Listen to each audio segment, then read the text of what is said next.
Okay, so what'd you bring? I brought a Basque cake and a fig tart from Ale Cafe. Yeah, you didn't have to bring anything. I love that you brought something. No, but I wanted to. I wanted to. Yeah. So, and I think anyone who's listening to this podcast, it'd be worth also looking because these desserts are beautiful. So check it out on YouTube or on the video on Spotify. It'll give you some reference of how gorgeous these are. Yeah, they did such a... I've never actually had Basque cake in the States, so this was like... Ooh. So happy to like find it, and today of all days. Yeah, I mean, wait, why? What's today? Well, I get to see you, and then I was literally did I miss a holiday or something? No, or? no, Okay. and then I was gonna dump Numprick Pow over it. Hell yeah, as you should. Do it. Okay. You should do it. Nice. Just for the folks at home, tell us about your product and, So Numprick Pow is a Thai-style roasted chili jam. It's a little different than your typical chili oil or chili crisp in that it is spicy, tangy, umami, and sweet, and that comes from like tamarind and palm sugar. So it's like everyone loves chili crisp and chili oil, but this has a jammy texture, which I think encompasses all the wonderful flavors of Thai food. Oh, it smells so good. Yeah. It's all of the things that I enjoy about putting something like a flavor enhancer. Exactly. It's like a little fermented, it's a little salty, and I think it's going to go great with sweets. Do you recommend it usually with sweets? Oh yeah, I recommend it. I mean, everybody will say this about their product. As they should. Yeah. Everybody will say this about their product, but I think because it has all of those flavor notes, so like it's tangy, so it'll make something sweet really pop. Yeah. And then it's salty, so it's just like it has all these flavor complexities, and it's made by hand. It's literally how I make it for myself in a jar. Like there's no artificial stuff. Well, you also got bumped in Milk Street, which is did. incredible. And Milk Street is just the America's Test Kitchen guy. So crazy. It is crazy, and congratulations. That's Thank a big you. deal. I was wondering who was buying up like 20 cases at a time. Because the order came through, whoever's ordering for them, and it was getting shipped to somewhere in Iowa. I don't know if that's proprietary knowledge, but now the people know. The warehouse is in Iowa. Yeah. But for me, that was just like really exciting because when I was little, I always wanted to teach people how to cook Thai food, and one of the things people wanted was what to cook with. And so if like the America's Test Kitchen co-founder signs off on it, I was like, whoa, this is crazy. I have no idea how they found me. I was gonna say, like, you had no idea? Like, they don't send you a letter or anything before they post something like that, or they're just like, we're jazzed about it? So they asked for 2 rounds of samples, and then the second round of samples, she's like, oh, we're reaching out on behalf of Milk 177. Okay, so you had some idea. I had some idea. And they had already sold, I think it was a trial run, like they sold quite a few cases, and then they placed another order.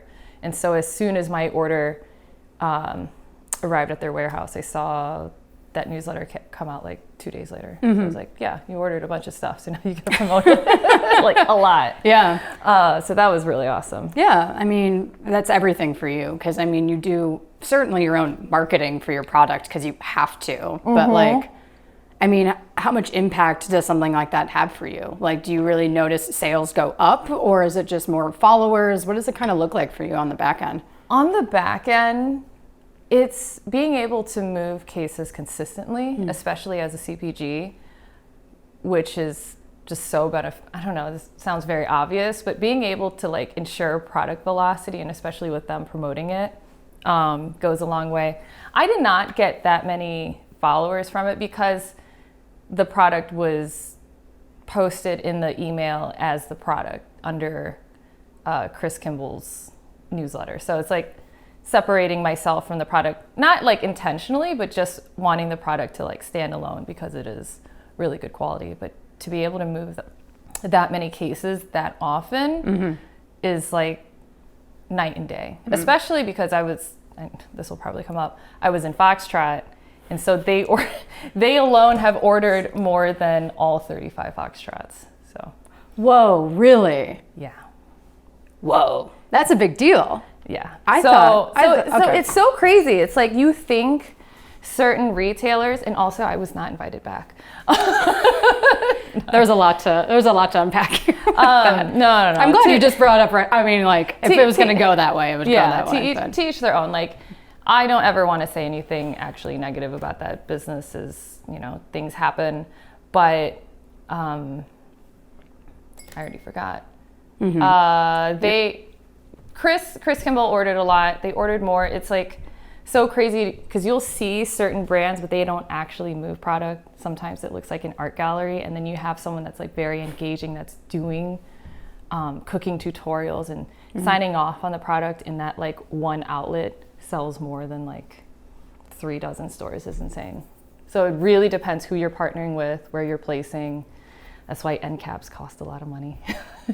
Like an end cap at a grocery store type thing. Is that what you mean? Yeah. So I don't work CPG, so I'm going to learn a lot from you today. It's a lot. So when you are on the shelves at a grocery store, it is literally like real estate. To be at eye level is more expensive than to be by your feet, because people are going to trust the things more at eye level. Sure.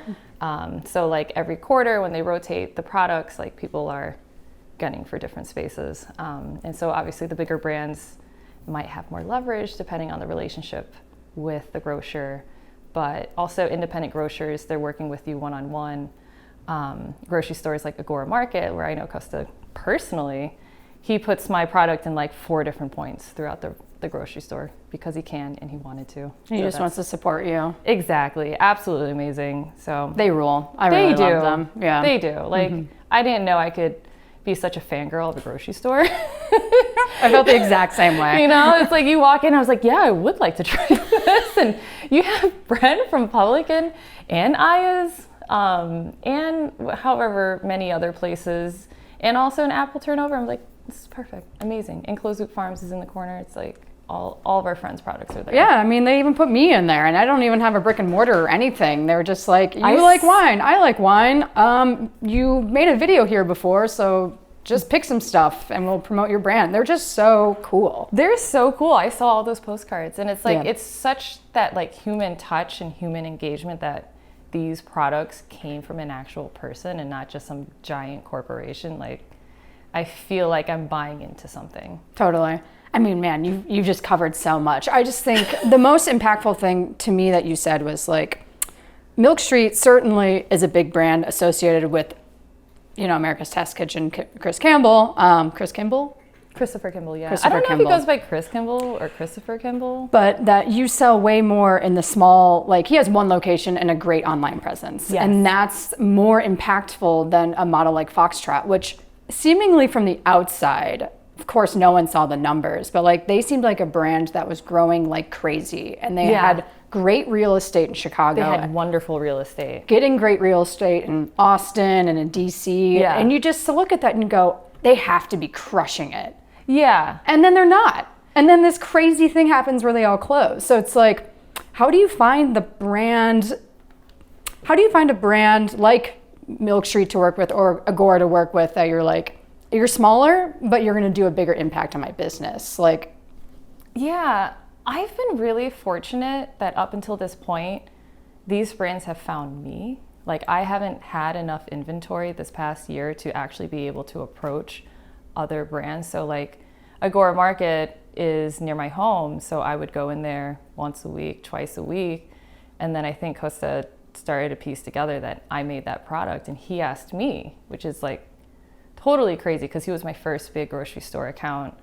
And then just, I think people know just like industry reputation of like who's really good and easy to work with and has a quality product. Like, I think people kind of just gravitate towards each other and find each other. So, well, and you have a unique product, right? I do. How many other people sell this? How many other companies? That is a tough one. This is a traditional Thai condiment. So like, I did not invent it, but the condiments, if you were to go and look up Nam Prik Pao, there's really only 2 major brands. And they're different from this product because this product actually has the fish sauce and the shrimp paste, which is like very inherent to like Thai food. Whereas like the really mass made ones, you know, they maybe, I can only assume they want to play it safe by using like soybean paste so that everyone can have it. And those brands I feel like have not changed since my childhood. There's a couple tiny other little brands that are probably just like they made 12 or they made 24, but nothing that's like distributed to this scale from a small maker. So yeah, it's crazy to be the first of this category of sauces, but it's in a way kind of piggybacking. Piggybacking off of like the chili oil and chili craze. Like I don't want to say like, oh, it's a craze. I've always loved chili oil, but to see that during the pandemic, all the nuances of everyone else's chili crisp and chili oil, it really made me feel like, oh, people are like ready to try what's next. They've tried all the chili crisp and all the chili crunches. What's next? So this is still spicy and this is tangy and sweet. So it's adjacent, but new. Totally. Let's talk about the spice level too. You had to make 2 different SKUs? Is that you had to make 2 different products? I forget that my spice tolerance is a little ridiculous. I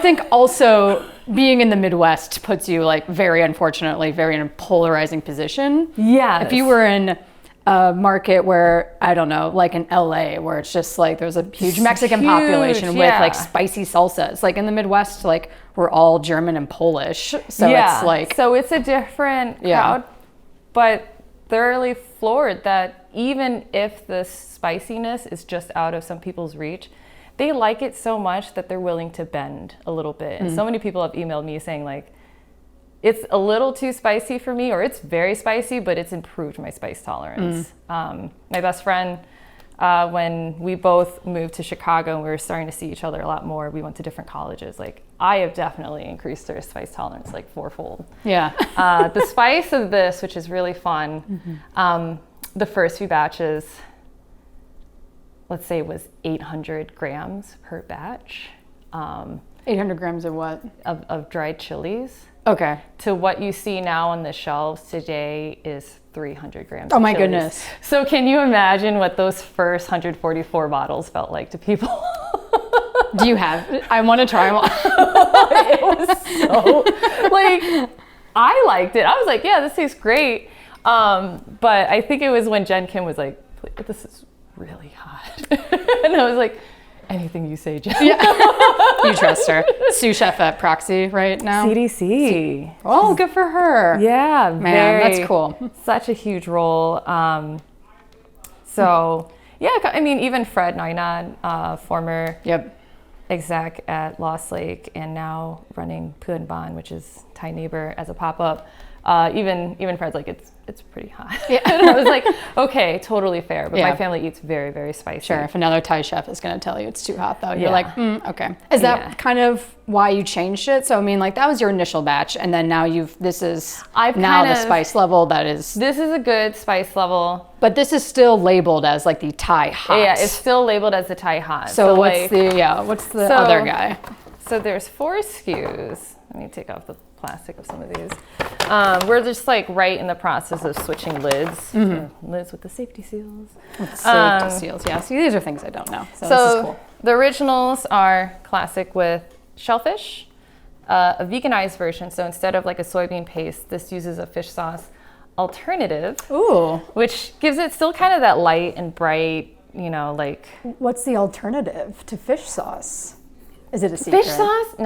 No, it's not a secret. It's mushroom extract and some. Oh, mushroom. It's a special kind of mushroom fermented. Speaking of. I know. I was thinking it would maybe coordinate. Let's see what it is. Yeah, it's a little bit of mushroom and yeast extract to still give it that like nice fermented flavor, and then the milds of each. Okay. So these have half spice, and with it being more mild, I think the guests get to taste the tamarind a lot more. However, I mean, if I'm going to get really nitty gritty with it, I love the spice, the full heat, because I know how the chilies sit and the consistency and the density of it. But when you don't have the chilies soaking up all the tamarind, the texture is a little bit lighter, a little bit blonder. But people love doing a stir fry with this because it's not overpowering. This one's great to top as is. Yeah. I mean, what was the straw that broke the camel's back of being like, okay, fine, I'll make a mild flavor? Or did you always think you were going to kind of stick with your guns, being like, this is the Thai product I've made and I don't want to budge from that? I knew that I wasn't going to budge from the original for at least the first. I told myself 6 months, I was like, people are going to know Thai hot, people are only going to know Thai hot, and also I don't have the mental capacity to jar more labels. Like, you know, it's like it's just you. Now I have 4 people. What? I know, it's great. You have employees? I have employees. Dang. They're wonderful. That's cool.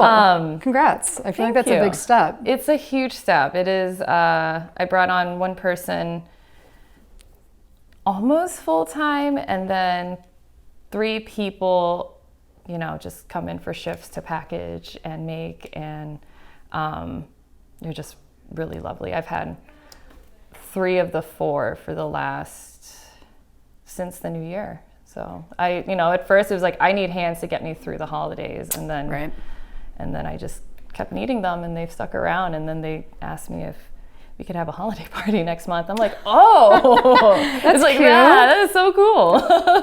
And to be, I don't know, I don't think people realize, like, you know, I run a business and I do everything myself. Like, to get to the point where you drive enough revenue to be able to be like, I can, not only can I project like the growth that I need people, but to be able to afford people consistently and have people lean on you, I feel like it's like really scary. It's really cool. It is so scary. But what also softened the burn on that is I actually got a grant from the city. Of Chicago? Of Chicago. If you look for money, it is out there. Wow. Tell me more about that. So I just got the TIFF Works grant, which is a training grant in manufacturing. So Pink Salt is a food manufacturing company. So I wrote like 4 essays about how this grant would help me and how I would train my staff to be able to do that, because I was literally doing everything and then just having people show up for a shift. Like, it's you know. But now I have, his name is Brian, he's absolutely lovely. He comes in and he helps me update my sell sheets. Like, I'm tired of looking at my own sell sheet. I need a fresh set of eyes. I need someone to like check my grammar, check my spelling mistakes, like just someone fresh and someone that's like not exhausted by all the admin stuff to like come in and help. So this grant has kind of just bridged this 14-week gap, especially as I am heading into the holiday season, to just stock up on inventory and train while we have a little bit of quote unquote downtime. It's not really downtime, but it's just not the holiday push. So I think that'll really set us up for success. So it's less of a gamble, but it is nerve-wracking to have someone like, oh, we always have to have revenue. But they're all so eager, they're all so wonderful, and I never thought I would be where I am today 1 year ago, easily. Where do you think you were going to be? No idea. Yeah. No, like, you know, I was a stall in a food hall, and then I was a pop-up, and I was like, well, I can't be doing pop-ups forever, and I'm not ready to go back to the restaurant life. So I need something that actually scales and tracks, amongst many things. And then I was like, you know what, it's time to do the sauce line. Like, very early on, Pink Salt was going to sell mixed pink salts. Hence the name. Yeah, it was like very early on. And then this Eater article came out saying that this food hall was looking for vendors. So the food hall space happened first. Yeah. Yeah. So, I mean, before you started Pink Salt, you were a cook, yeah? No. What? How do you knew that? I thought I was a research scientist. I helped develop drugs for parasites. What kind of parasites? Schistosoma mancini. What? Wow, okay. Yeah, so I Total did pivot. Total pivot. Yeah, my parents really wanted, classic story, my parents really wanted me to be a doctor. I kept pushing for it, I kept trying. Just developed like severe test anxiety. And then finally it was like, you know what, this isn't for me. And it took a lot to like get out of that, especially when both my parents are doctors and so is one of my brothers. Really? And pretty much all of my cousins. Whoa. Yeah, so it was like really tough to kind of like remove my identity from that. But I knew I always wanted to cook. Like if you asked 6-year-old me, I was such a smart ass. I'd be like, yeah, I want to open a restaurant. And my mom's like, no. And then I've had several iterations of a food blog that never really got too far. And it was mainly just because I would go to Thailand every summer and my aunts would teach me how to make a certain dish. And I just wanted to record it in a manner that wasn't a little bit of this and a little bit of that. And then in college and after college at my first job, like I'd have friends over at night, you know, like have some wine, make some food, and my friend would be like, oh, like you make this look so simple to make. Can you send me the recipe? And then so I would just send them the link to a certain thing on the blog, and then it was slowly getting shared, and I was like, oh, like people are into this. It wasn't a huge blog, but it was just something for fun to share and to do after hours. So you had like a natural knack for cooking and sharing that. Yes. I have, I've always liked teaching people how to cook. I don't know why. Healthcare and hospitality, I'm telling you. I know, it's like hand in hand. Why do you think that is? For me at least, cooking was always a way to kind of understand, for me, my own identity. And then maybe I carry that over for people to understand my culture. I don't necessarily like want to be like the ambassador of Thai food, like all Thai people cook this way, like no way. But I grew up in a small rural town, not very small, but it's like the biggest small town you'll ever see. It's Bloomington, it's a lovely place. But I was a lot of people's first Asian that they met, I think. There was only like 4 Asians in my grade school. And so it was a way for me to connect with my identity and then also share it, was to share my food. My friends would ask like, oh, like, what's this like? Oh, I like it. You know, it was like something to talk about. Yeah. I think you probably have a common story for Asian people in the Midwest too, in particular. I think about identity a lot and how much it matters and maybe how much it doesn't matter sometimes too. Sometimes, yeah. I feel like I grew up and then suddenly identity doesn't matter. But I mean, I know when you're a kid, you were like asking so many questions about yourself. And then of course you think about your heritage, where you grew up, why. I mean, what was the hardest part for you, like discovering your identity? Like the hardest part for me was there was what was deemed Thai and what was deemed American.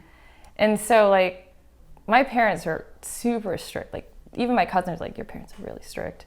And so a lot of times, like I would be in the walls of my house and it was essentially like just being in a Thai household.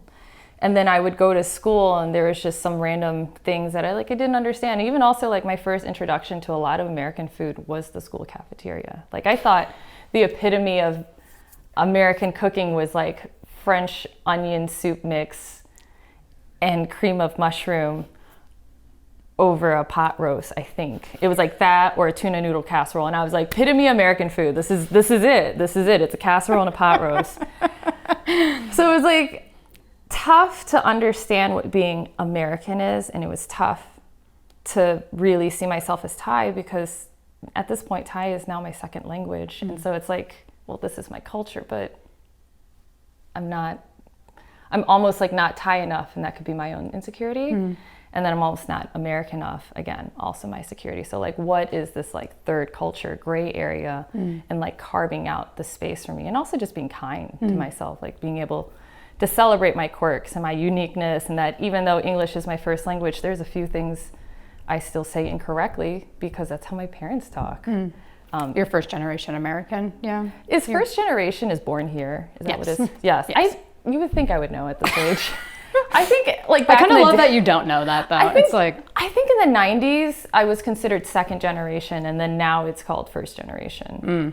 So maybe there's something there with that then. Yeah, I think they I might be crazy. But your parents are from Thailand. My parents are from Thailand. They emigrated here in the 70s. I don't think they thought that they were going to stay, and then they stayed.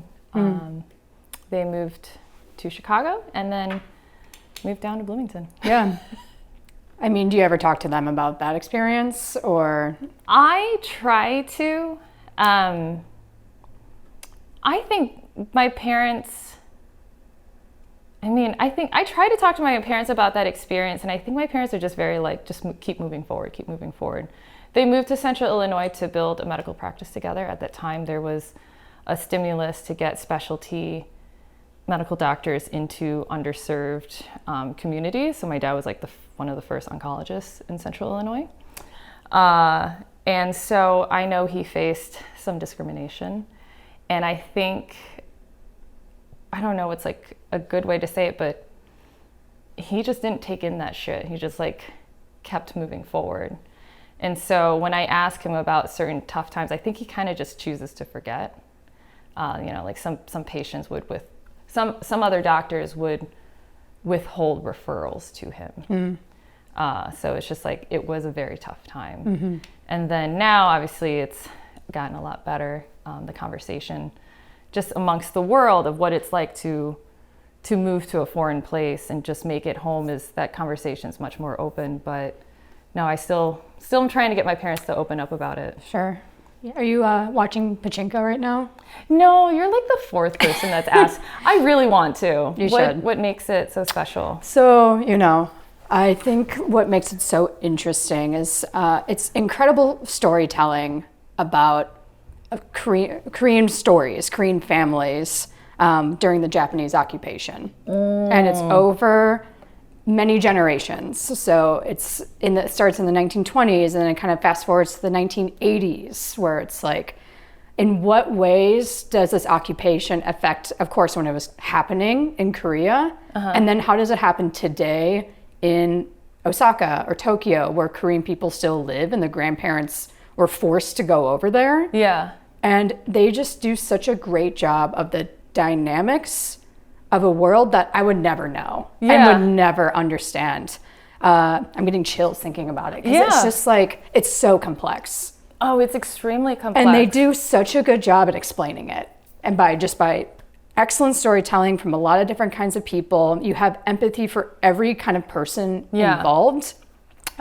These are all from the Korean perspectives too. And like, many people took many different paths, and you have to understand like the pain of each path and also like the success of each path. And I think that's very much like, I don't know your parents obviously their story, but like a lot of people choose just to be like, we're moving on.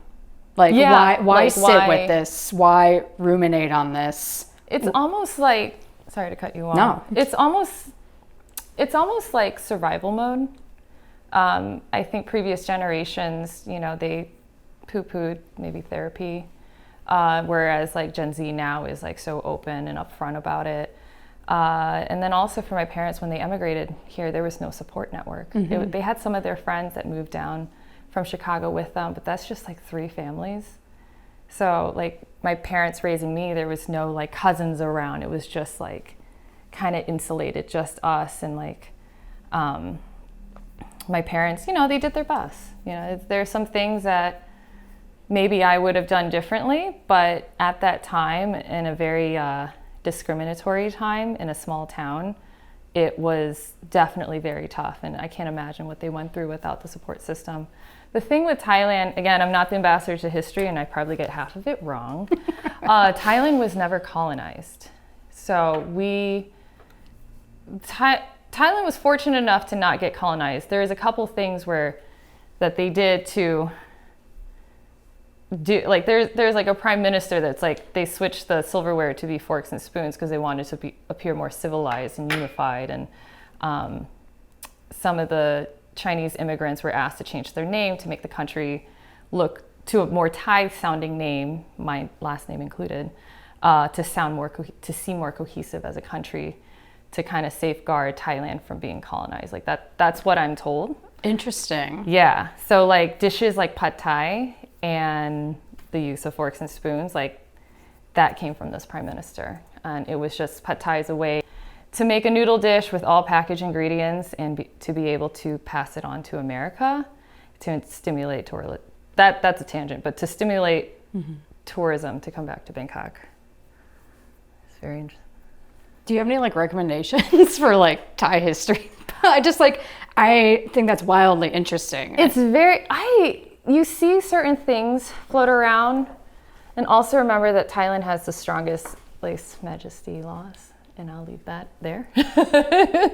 I wish you wouldn't, because I don't even know what that is. You can't say anything about the royal family. Oh, okay. Yeah. Just for this. Okay. It's just how it is. So I wonder how that shifts historically, how things are recorded. Definitely. Yeah. Where are we talking about the parent? That's half the joy of doing this. It's like, how do we get here? And it's how did I get here? My ADD is like... Yeah. No, it's good. It's perfect. Mine a little bit too. But I would love to try this. Please. It's just been sitting in front of me this whole time. I know. I was wondering, I was like, are we going to snack on this at some point? Yeah, you go yeah. first. All right. I'm going for this right Go away. for it. I mean, I'm going for the cheesecake. It looks fab. It's so tender. It looks right. Yeah. Cameron's first, baby. It does look very good. It's like a really garlicky cheesecake. Oh. A little ASMR for the people listening. Oh, yeah. Yeah. Do you watch any of that? No. No, you don't like that? Doesn't help you go to bed at night? It's not help me. I think it's like hilarious to watch someone else, but no, I don't seek it out. I'm like, this is kind of interesting that there's a niche for this and there's a call for this. But yeah, I used to watch a couple mukbang videos, and I was like, oh, this is kind of silly. I don't know how this works, or is this healthy? So no, I don't know if it's healthy, but I'm the target audience for that. Okay. Yeah. Okay. There's something, I don't know, like there is something about it, but I also very much enjoy eating. You do too, obviously. Yeah. But oh yeah. There's something about it where it's like I eat with like no restrictions. Like I'm very loud, and I'm like I just go for it. Oh, my wife kind of hates it, honestly. She's very nice about it, but she's got like a thing with like noises, being like, can you like chew quieter or something? I have a thing with noises, so that could be misophonia, I think they call that. Like there's an actual word for it. Like if I'm in a coffee shop and I hear it, I'm like, yeah, depressed. Yeah, that's me. Sorry. No, it's fine. It's really good, and I feel like I have to like try the jam by itself again to remember how spicy it is, because I'm like, I feel like it's tingly, but it's not overpowering anymore. Anymore. It was a tough decision, because it's like you definitely want Thai food to be spicy, but you also want Thai food to be approachable. You want people to buy your product. Yeah, it's like I don't want people to like burn their insides. Yeah. You know. But I am very happy with how open and excited people have been about it to like try something spicy. And then also try fish sauce. Like very early on, people are like, oh, fish sauce. But now it's, maybe I found my crowd or whatever it is, but people are like, yeah, give me the fish sauce, because it has such a different flavor profile than a soy sauce. Like it's not bottom note heavy. And in Thai culture, there's a saying called sap, which means there's no literal translation, but it's like a perfect harmony of all the flavors. So I feel like this achieves that, like that sweet, spicy, salty, smoky aroma all in one. And like each flavor is like feeding off of each other. I also associate that with Thai food specifically too, like a very good job of incorporating all of the senses, including bitter and things like that too, which I think is unique. Are there any other kind of cuisines that also do that? No. And Rick Bayless would argue Mexican cuisine. I actually would say the closest is Mexican cuisine. And this is my little hack that Danielle of Monsoon Pottery also shares with me. In northern Thailand, you have pork rinds with essentially a pounded roasted green chili relish. And the hack is to go to Carniceria Guanajuato, buy the pork rinds, get the green salsa, and put some fish sauce in it. Yes. Right? Wow. It's not far off. It's onions, it's cilantro, it's roasted chilies. It's all pulverized together. In Thai, it's namprik num, which means young green chili paste. Yeah, namprik is like, so like namprik pao means chili water. Really? Chili water, not like chili sauce, chili dip, whatever you want to call it. So that's been like a fun little hack. So I would say Mexican food would be the closest. I keep a little box in my toolbox, because I do pop-ups, so I'm always running from kitchen to kitchen. I keep a bottle of salsa negra, because it has that umami. Do you buy it from the store, or do you know I buy it from the store. It needs to be shelf stable to live in my box. So whenever we have staff meal, the people that work with me, they're like, "Can we open your box and get the salsa?" You make staff meal for them? Every now and then, like. What do you make for them? Oh gosh, Elvis, what do I make for you? Yeah, Elvis. People want to know. I want to know. It's been a newer thing because now I'm not as stressed. Yeah, it's great. And I think staff meal to me is like, the shift can be really long just because I want to get it done and over with. So it's like a 5 or 6 hour shift to produce namprik pao. So it's like, you can kind of tell at hour 4, everyone's hungry. we're all slowing down and it's just like fumes to the finish. One time I made dry egg noodles, bami hang. It's like a dry egg noodles with char siu pork and then just like crispy garlic. So no water, because otherwise it would get soggy. It would bloat. So really simple stuff, but just like really satisfying. simple. Yeah. So it's just like kind of something fun and silly to do. I just don't think people, I mean, okay, so I guess people would like order people sandwiches or something, being like, thanks, but it's cute that you make it. There's only 3 of us. There's only 3 of us on a shift. There's a 4th person when we rotate. I'm just saying, like other CPG brands, also probably in similar positions as you, would be like, I'll buy you pizza. You know? Down the line, I'll probably buy pizza, but because these hires are so new. But also most CPG owners are not chefs. You know, and vice versa. Okay. What are some, you know? I guess from like our perspective, it seems like a lot are, but actually when you start to, again, it's to whatever is your perspective, but a lot of CPGs are not chef run. Sure. Okay. Because I think of Dave Chang, whatever. I just think of him first, and then maybe even someone like Rick Bayless, like people who have CPG lines where it's like those are the most prevalent, I feel like. And they're more of a brand than actually like packing with you and making the product. Yeah. So in all this, like Momofuku, I'm assuming is in a co-man, like literally a factory. So with CPG, you can hire a factory, you give them your recipe, you sign an NDA and hope that they hold up their end too. Okay. And that's called a co-packer, right? When you do that? Co-packer. Okay. So you're essentially using their equipment and their team to produce the stuff. So like you would show up for a production day and they have equipment to produce 10, 20,000, 40,000 units, whereas I'm producing 300 to 600 units a week. Okay. So significant difference. So they have the machinery that's funneling it into each jar and sealing it and spinning it, whereas I'm literally still hand ladling and checking that there's a right amount of oil on each head.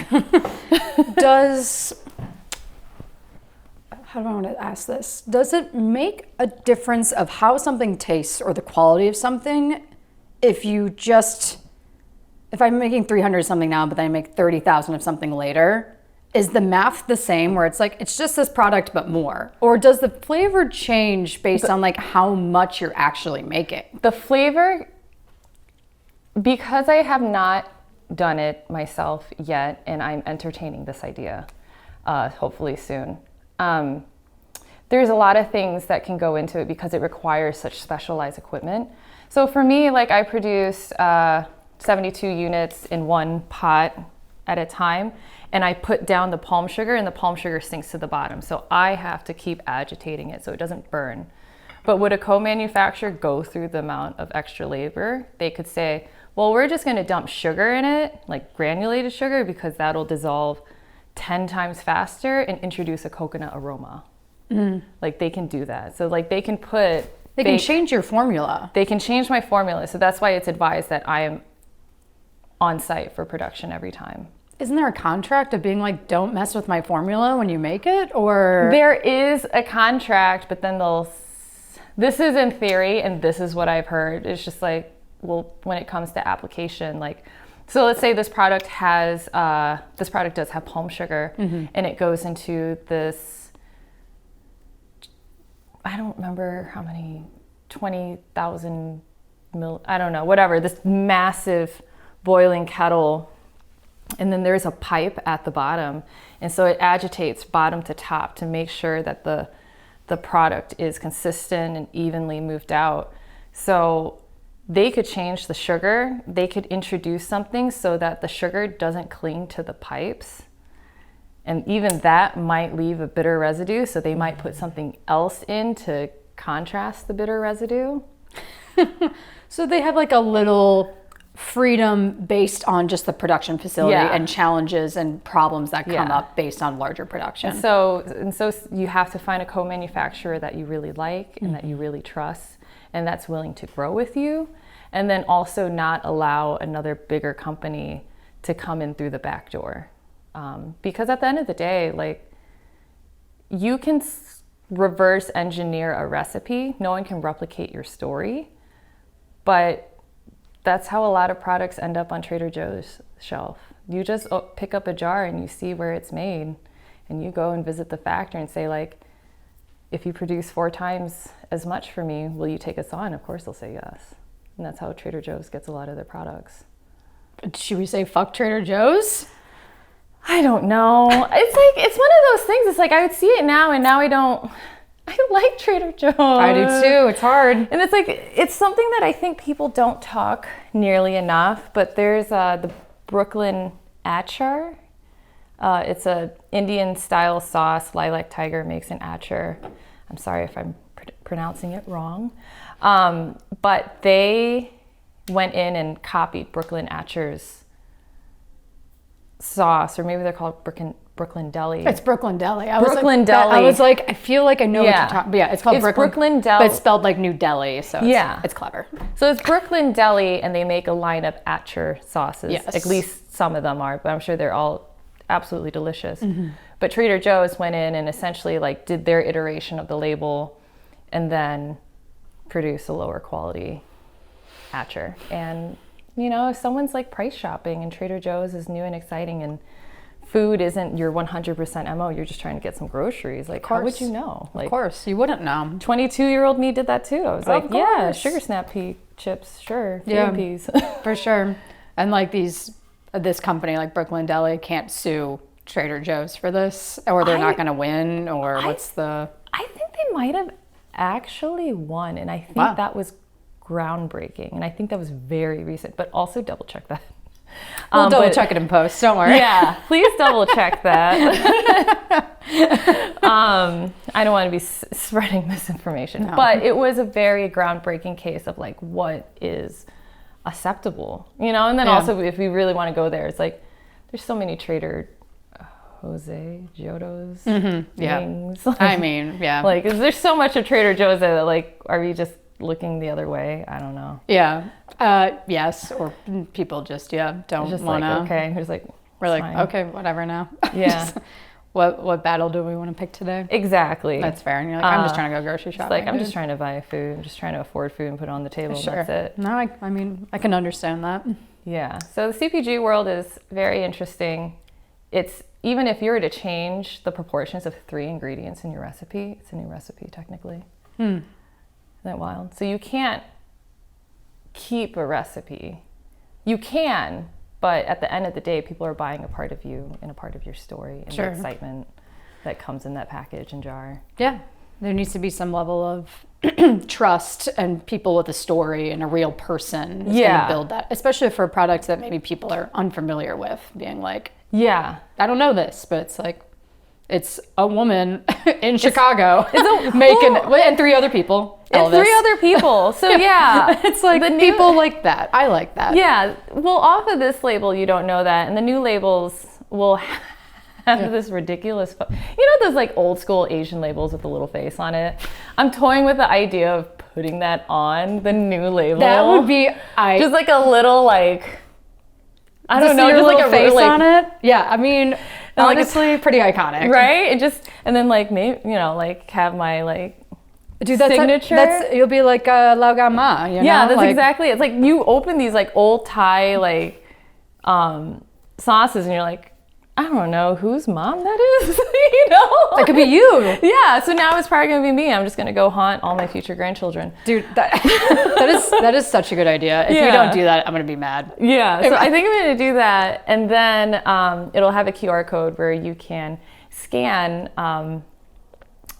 the Pink Salt production team's Spotify playlist. Oh, so cute. You'll get to hear all of the That's things. cute. Right now it's a lot of Chaperone. Tis the season. I'm still not over it. It's so good. It's so good. I was like, they started playing it one day, and I kept asking, like, who is this? Who is this? And then 4 months later, I think I finally remembered, and then Lollapalooza happened. I was like, this is incredible. You saw her at Lollapalooza? On my TV. It was almost scary how crowded it was. Like, I saw how much the tickets were. I tried to buy the after show, and so like I got in the 26,000 person queue to buy tickets. And by the time I cleared the queue, there were no tickets. Totally. I tried. I just like, my justification was, this is probably the cheapest I'll ever see her. Like, I feel like every show after this, it's just going to be insane. Like, she's going to be selling out the United Center or selling out Soldier Field. You know what I mean? Absolutely, yeah. I'm just like, okay, let's just do it. Let's just suck it. That is a very good way to I justified my purchase. I was like, I cannot be in that sea of people, because I think it went all the way to the back of this. It was crazy. Lala, like whatever. I saw the picture of it, and I was like, I would get claustrophobic. I'd have a slight meltdown. Yeah, I mean, what did they say? It's like the biggest show of Lala ever, and maybe Rage Against the Machine for like their reunion in 2006 was maybe the biggest show. Oh but my gosh. Chapel beat it, so it's just like crazy. That's insane. Crazy. The pictures were so crazy. It was fun, but yeah, it was a little scary. It got a little scary. Like a little trampled. A little trampled, a little crowded, pretty hot, pretty sweaty. Oh my gosh, yeah. I had to like throw away the outfit I wore that day because it was just like, I was like, just like covered in not only my sweat, but like just all like of my neighbors' sweat. everyone- Oh yeah. Just everyone touching you. Yeah, and then also this combo of like sunscreen. It's just bad. You know, Oh, I'm just like, gosh. I can't put this. This is we're done with this.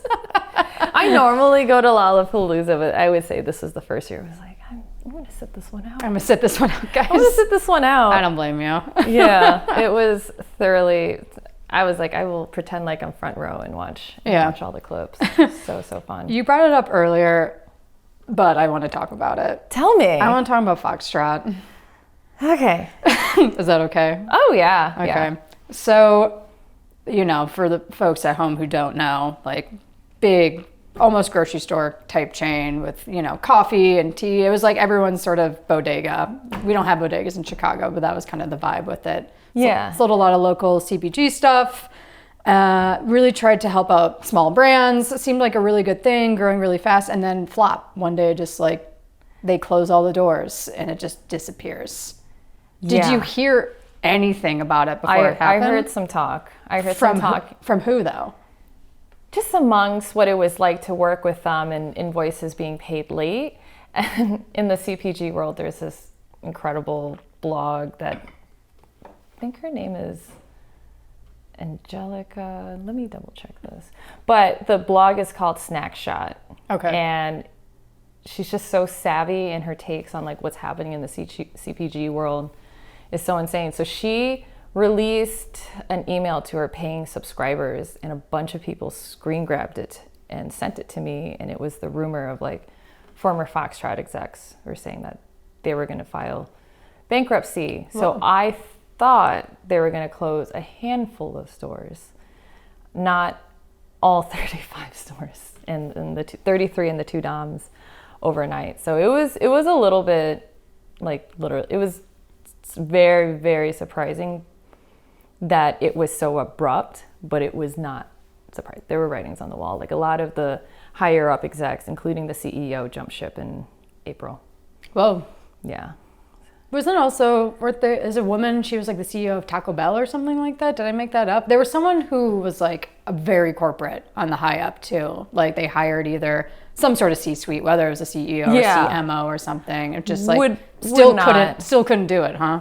Yeah, would not be surprised. It's a tough model. I really wish they thrived, but to keep that running, you know, the product CPG the food world is tough. And then also they tried to squeeze out different independent stores like Andale Market and a few others. And it was just kind of like, well, you know, you're using these small stores to see what's trendy. These small stores know the community, know what the communities want, and then know who's doing what and who they should get products from. And Foxtrot is literally going in and scouting what's off of their shelves and then putting it into their own store. So it sadly wasn't original. Yeah. And then I had heard that. Yeah. That was the product market fit for them, was just like whatever the small guy's doing, we'll just copy them. Yeah. So there's so many great independent stores. I just like. So kind of good riddance, or? I hate to see any brand fail. And starting out, Foxtrot was something I had eyed for a long time. They do something called the Up and Comers Award. It's a highly sought after award year after year. And I ended up winning one of their categories. But, you know, my frustration in their attempt to, you know, uplift me as a small maker, they literally contacted me the Friday before Thanksgiving to get my product on their shelves December 9th for all 33 stores.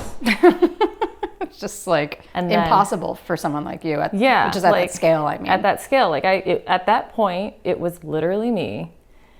And I was like, well, now or never. Like, I always wanted to get in a Foxtrot, and here I am being told that I'm a finalist, and they're going to announce who wins in December or January.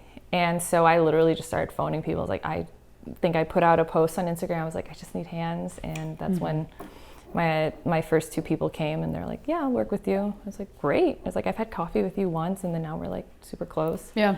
But yeah, like, I know the intent was to uplift the reach of small brands. And even for me, like, I left that situation a bit frustrated, but I'm glad it happened. Like, it really shifted how I saw myself as a business owner and myself as a brand. And at that, you know, taking on 33 brands, I immediately got a HACCP plan. I immediately just like all of these boxes that I knew I was going to maybe cross off over the course of the year, just expedited in 4 weeks. And being able to say that I did that, I was like, wow, I'm capable of a lot.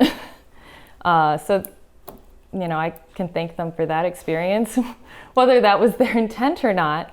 But most places don't give you only 3 weeks to load into 33 stores. You know, like, I didn't even have a form of distribution. So I had to ship each one to each store. And you would think there would be like one hub for the Chicago ones. It's each store. Wow. So yeah. I mean, they're coming back. They think 2 came back. And they want to make things right. And I know they brought on some old brands. And so time will tell. You know, maybe they have changed. You know, the CEO stepped down, I believe, from what I've told. Again, please check this in post. From what I told is that, you know, the CEO stepped down last spring and he wants to right what happened. And I just hope the public holds him accountable. You know, everyone deserves a second chance. And if they really feel like they're going to be doing right by the small brand makers, then I hope they can do it. But it sucks that they declared bankruptcy and a lot of people had open purchase orders. So a lot of brands that had white labeled stuff for Foxtrot had stuff in 35 of their stores. It's, you know, what's white label? White label is if like private brand or so like if someone asked me to white label Nam Prik Pao, so it was essentially saying like, I will sell this to you without my branding on it, so for you to put your branding on it. So it would be the Foxtrot. Yeah, so like there was some jams and preserves, and so instead of the proper way of white labeling it and asking that company, can I white label your product, they just looked at where the factory is and approached the factory and called it Blackstripe. Is that just business as usual, like Trader Joe's type? Okay. So that's like, they see what product is doing well, so how do they cut out that middle person from that product? So to me, that doesn't really say like you are supporting a small brand. It's business. So it's just like a lot of mixed feelings. So I hope they learn from the mistakes. I mean, I hear something like that. I'm like, that's obviously like not right. That's obviously like a bully move. But this is also capitalism, baby. We live in this world, and that, can be the end of the conversation for people. But like, I don't know, if that were to happen to you, would that be like worth fighting the fight? Would that be like doing all of it and bringing it to attention? Or like, is it one of those things you go, screw it, I don't have the energy, it's not really worth it? This making Thai food and making sauce is my livelihood. Like, I would not go down without a fight. I hope it never gets there. Yeah. How are you doing on time? I hope it never gets there, but I hope it never gets here. That's why there's a hesitancy to go into a co-manufacturer, because people have tried to contact me to white label the product, and I'm like, imagine if I wasn't the one making it, how would they get the recipe? How would they get the product? So I didn't realize that would be the thing that puts you at the highest risk. It's like, yes, of course you're making more money, you're scaling, seems like your goal. But yeah, that's also that's the riskiest thing you can do. Yeah. How do you protect yourself? It sounds so basic, but have a story. People are buying this product because they know me. I hope that they want to support a small maker, a chef and owner, a woman owner. I would like to think that, I want to contribute to the community around me, and that they see that reflected in this product too. And for me, how this kind of like uplifts maybe just my Thai spirit, like that all is a part of this like brand messaging of just seeing people put this every day on their eggs. I'm like, you're introducing fish sauce into your daily routine. And you did that, and you maybe went out of your comfort zone because I posted this on my Instagram, or because I did a pop-up and you thought it was cool in my stories, or a customer's stories. So I would like to think people are buying that because they see that. That's why I bought it. That's why this was in my fridge, like you brought these, and that was very generous, but this was already in my fridge. Like, I already had it. It is delicious. Oh, thank you. I think that's really awesome. I mean, I agree. I couldn't agree more, but I think it's nice hearing it from someone as successful as you too. I think I'm really excited for you. I am very excited. It's just so crazy, just like, what comes next? Scale, reach, you take more risks. You tell me, what's next? Maybe a co-manufacturer. Oh, after all that talk, keep buying the product from me. And if there's a dupe, maybe drop me an email. Sure. Yeah, sure. If you find any dupes, find pink salt. But again, like, I want to see more Thai products. Like, if there's another business owner like me making Thai products, I'm like, there's room for both of us. I also want to clarify that. For sure. My product was voted on for the Just Damn Good Award by the founder of AmSam. Oh, cool. Whereas, I was kind of nervous. I ended up meeting her at a convention, and I was like a little bit nervous to approach her, because I'm like, does she see me as a competitor, or like, how does she feel towards someone being in her niche? They're sisters, actually, so I only met one of the sisters. And they do more Southeast Asian starter sauces, so not particularly directly like Nam Prik Pao, but I think one of the starter sauces is a playoff of Nam Prik Pao, but turned into a stir fry. And so when I talked to her, she's like, I voted for your product. Like, I'm so excited. She's like, I have this in my fridge all the time. And like, her approach to that, I was like, yeah, there's room for all of us. If I can open the door for the next person, more than happy to. I just think, I want to see products from genuine people, and not just like, oh, here's a money grab, this is a trend, and like, what are we exploiting in doing that?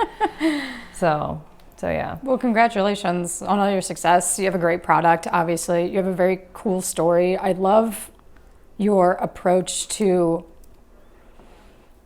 just life and situations too. Like the foxtrot example, I think is a great example. Like shitty things happen, and you can take it a lot of different ways. But to make it more of like a hero story and being like, yeah, it was bad, but then I did this. Yeah. And now I have myself set up for scalability, for something bigger and better. And I was kind of forced to do it, but it's still a good thing at the end of the day. This was a huge year in that, and I believe in controlling your narrative.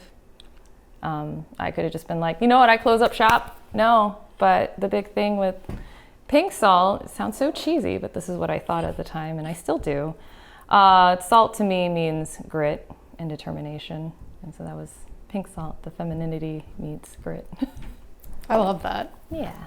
I think that's a really good place to end too. Just like a nice little cherry on top of everything. So thank you so much. Really appreciate it. Thank you so much for having me. This was such a pleasure. Yeah, follow Pink Salt.